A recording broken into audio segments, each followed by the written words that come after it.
Hi guys, taking a night walk because it's really hot during the day and it looks like it's not gonna let up till like Tuesday, and so I thought I'd just take a walk at night. I used to do quite a bit of it. You can't really see anything. Oh, there goes an airplane.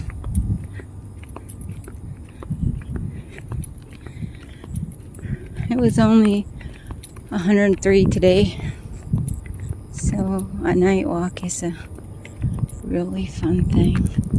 It's breezy tonight. It's got to be like 90, 94, and the stars are out. It's just so quiet. Enjoy your walking and take care of yourself. And I'll see you next time. Bye.